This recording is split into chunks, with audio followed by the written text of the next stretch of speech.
I'm moving into some new spaces that I haven't been in before. And, I've got 20 odd years experience in the hospitality retail sector, and it's great to draw on all that experience, grit and nous to throw it into something new that sort of energises me and gets me up and going in the morning.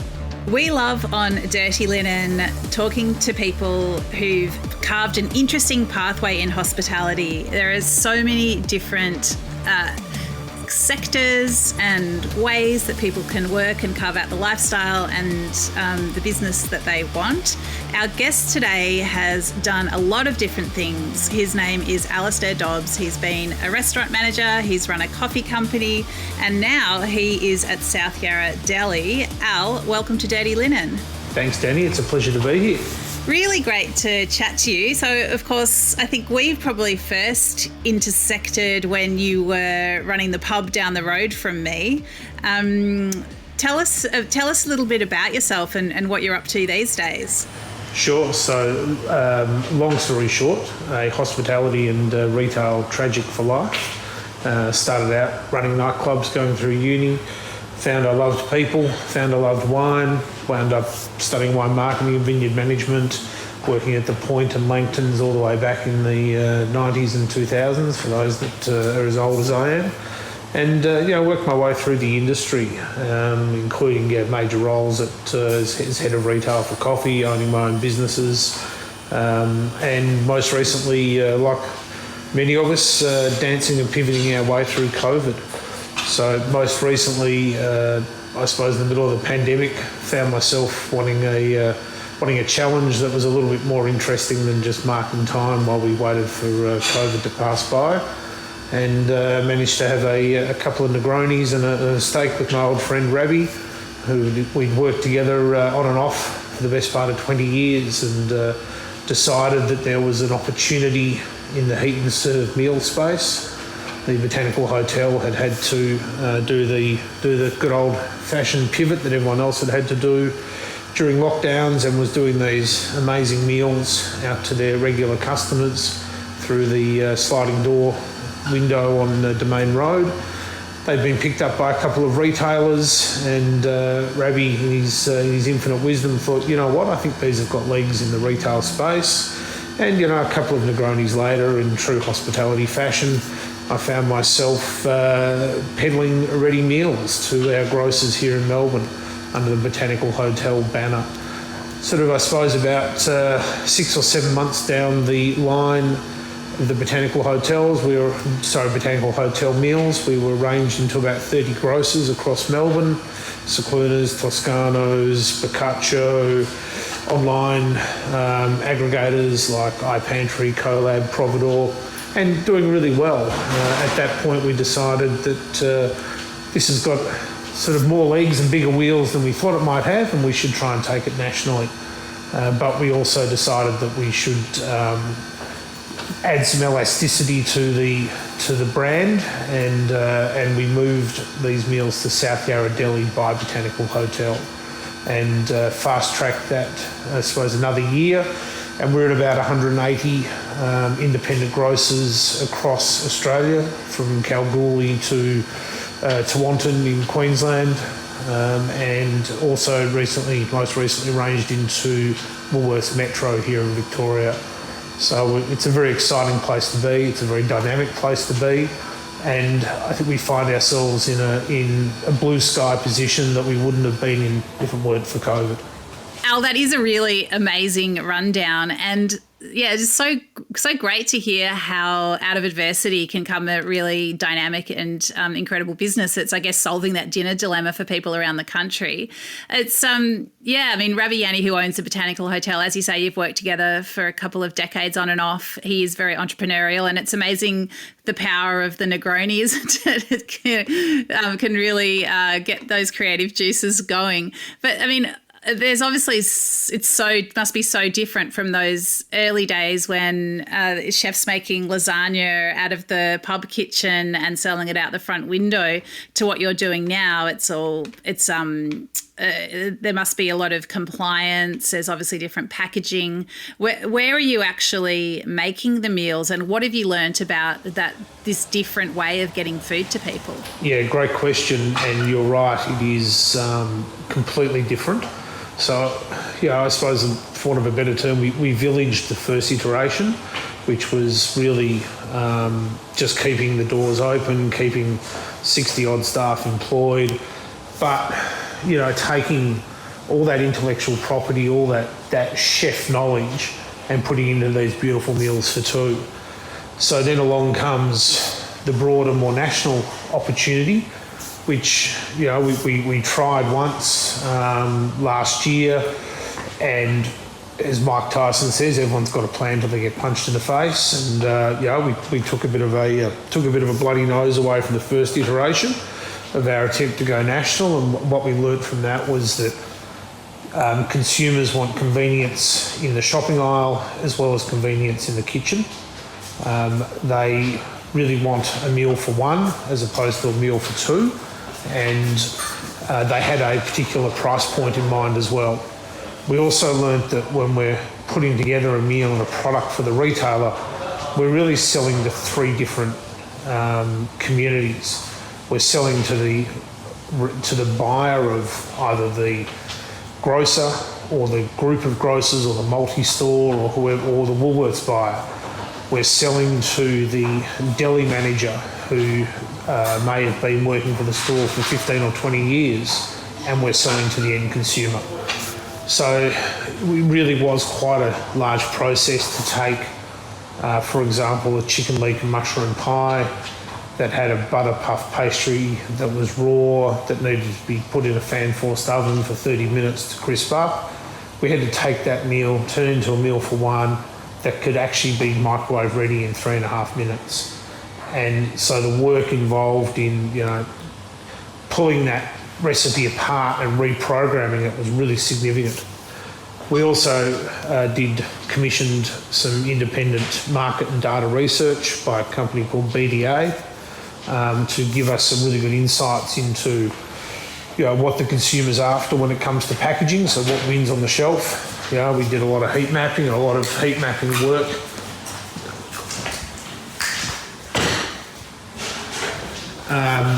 So we did a lot of data research, a lot of heat mapping work, all that sort of stuff, to allow us to construct our packaging into a more modern and direct-to-consumer saleable sort of piece of artwork. We do work with a manufacturing partner who is quite high-end and has very exacting standards, and being the Botanical Hotel and being the strength of brand that we had, took us quite a long time to find that partner, and we had to go through a national process of doing that, which during COVID, bearing in mind we did all of this during COVID, was quite a challenge. It was a lot of Zoom meetings, it was a lot of meals ferried across Australia. It was really quite an interesting process, but arrived at an amazing relationship with an amazing producer that we work hand in glove with, spend a lot of time with. They're in our kitchen very regularly, we're in theirs, and it's just a wonderful, wonderful relationship.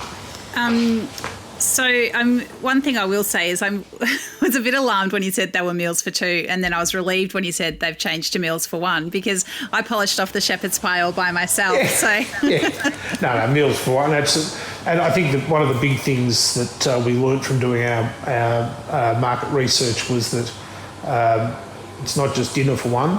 Now with the work from home in Sydney and Melbourne, the two largest markets in Australia, it's lunch for one as well. What have you learnt from this process, just in terms, I don't know, what lessons have you learnt from this process, Al, that I guess about the market, about how things have shifted after COVID? And is there anything that you and Rabbi have been able to take back to the Botanical Hotel, just in terms of, marketing, the way that you interact with customers, and, I guess feed people?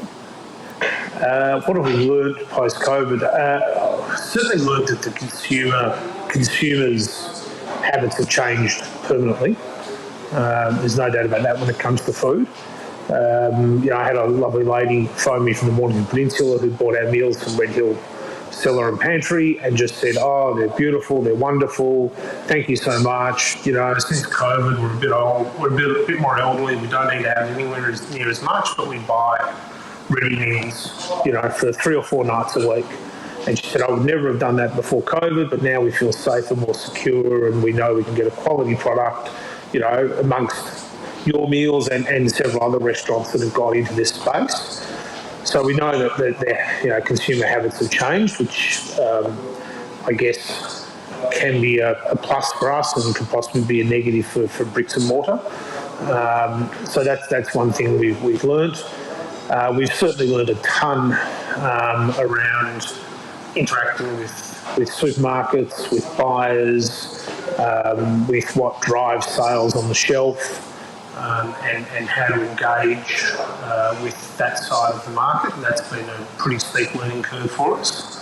But very good. We're always open to learning and open to challenges.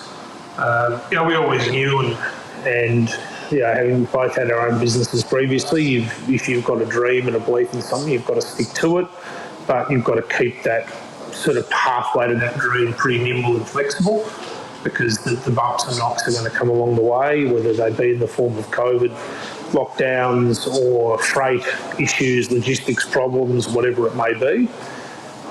We've learned the value. One of the things we've learned is the value of the Botanical Hotel as a brand.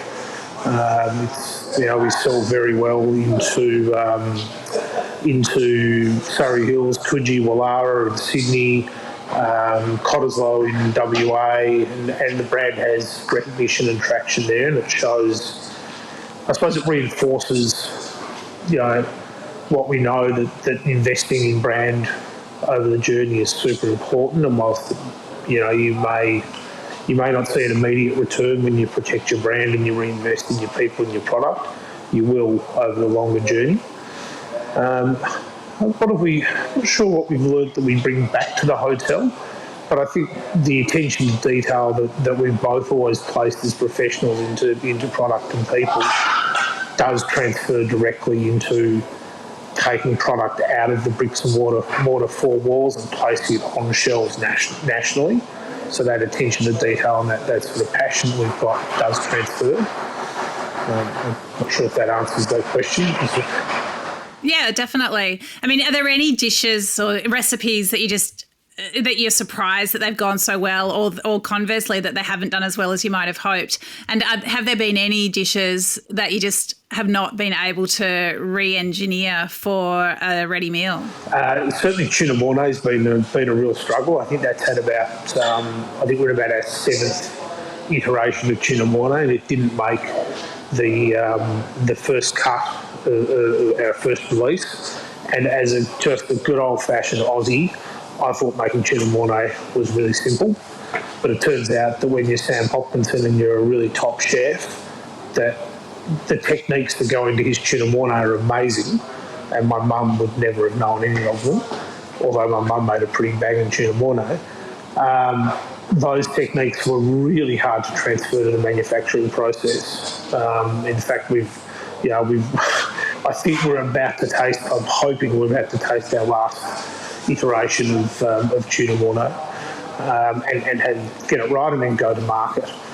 I think one of the other huge learning curves has been, you know, getting food through shelf life testing and the amount of work that's involved in that. And, you know, we have a 28-day shelf life on our meals, and having to pass, you know, your meal through a 5 degree and 8 degree testing process every 7 days within that 28-day testing process is incredibly rigorous. And, you know, the attention to detail that has to go into production and initially recipe development and then production to get them through that process is quite incredible. That's been a really steep learning curve and a real eye-opener, and you immediately see the value of resources like food scientists and food technicians, and it's very different to a la carte cooking, so to speak, and the type of cooking we're used to. But it's super interesting to see, you know, how we're still able to bring some soul and energy to food through that process. When you're testing a shelf life over 28 days, is there some like techie way of doing that, or do you literally have to put the product on a shelf for 28 days? It goes on a product for 28. It goes on a shelf for actually goes on a shelf for 35 days because there has to be a 7-day variance in case someone leaves it in their fridge for an additional 5 to 7 days after the best before. But no, it literally goes in a controlled cool room environment, and then it's what they call plate tested or plate count tested by a laboratory every 7 days. So yeah, it's pretty technical. Yeah, it's amazing. So what are you enjoying about this new strand to what you do, Al? Well, I think the new bit's really cool. It's really dynamic. It was funny in my last role. I did my own performance review. I think probably a month before COVID hit, and I'd written in the big corporate structure. You always have a question: what would you like to achieve in the next 12 months? And I wrote in there, I'd like to develop and launch my own brand nationally. And I really thought that'd be pretty cool in that coffee environment that I was working in. I thought I could see how that's going to energise me and work for the business as well. And then COVID hit and everything changed. But I suppose 12 to 18 months down the track, I'm actually doing what I had put in my performance review with another company. So I'm ticking that kind of professional goal that I really wanted to do. Rab and I have worked together previously, and I love working with him. He's great, so I really enjoy that aspect of it. I'm moving into some new spaces that I haven't been in before, and I've got 20 odd years experience in the hospitality retail sector, and it's great to draw on all that experience, grit and nous to throw it into something new that sort of energises me and gets me up and going in the mornings. And again, our industry's taken a few knocks over the last few years, particularly in Victoria. So to be energised and be enthusiastic about our industry post that, I think is pretty cool. Work-life balance is something that a lot of people started thinking really hard about over the past couple of years. With this sort of business, how are you able to structure your life and work? That's a super question. Flexibility is probably the key one. I'm not so much based at the hotel as I am maybe out on the road. I'm able to work from home. I'm meeting buyers, meeting retailers, going into stores. So there is the flexibility. You've got to meet your customers' needs. That's the first and foremost thing. But there's then flexibility to fill the required gaps around meeting those needs. So work-life balance isn't really a problem for me, and I think that one of the key things with work is if you are energised by it and you are excited by it in the morning, then it certainly makes work-life balance a little bit easier. And you know what? Get cracking early in the morning because the early bird gets the worm. Is the other piece of the puzzle. Which meal is your favourite, Al? Beef bourguignon and apple crumble are my two favourites. Yeah, without a doubt. Yeah, stick to the classics. And I have to say, like we regularly taste and test all our meals, and I am always amazed at how fantastic the meals taste. And taste and flavour is king. Like, you can have great shelf life, you can have great packaging, you can have a cheap recommended retail price, but if the product doesn't taste great, you'll never win the consumer over. And taste and flavour is absolutely king. I think our meals really hit the spot. They look great, they present great. Our mashed potato is super. Awesome. Well, congratulations on everything that you're doing. And yeah, it's really interesting to hear, I suppose your excitement about this new direction. Definitely something that the consumers are looking for. And yeah, really, really fantastic that you've leveraging an existing brand, creating a new one, and like fulfilling your own performance review. I always think back to that. So it's very exciting. It's very good. Yeah, nice one. Well, great to have a chat, Al. Really nice to catch up with you. Thanks for being part of Dirty Linen. My pleasure, Dani. Thanks for reaching out. It's wonderful. This is Dirty Linen, and I'm Dani Valent. We air the issues that the hospitality industry finds hard to talk about, hearing from different people with unique perspectives. We want to hear from you as well. If you have something that needs to be said about a topic, get in touch so we can include your perspective.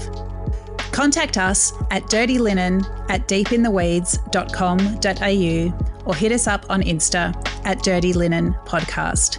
We can't wait to hear from you. This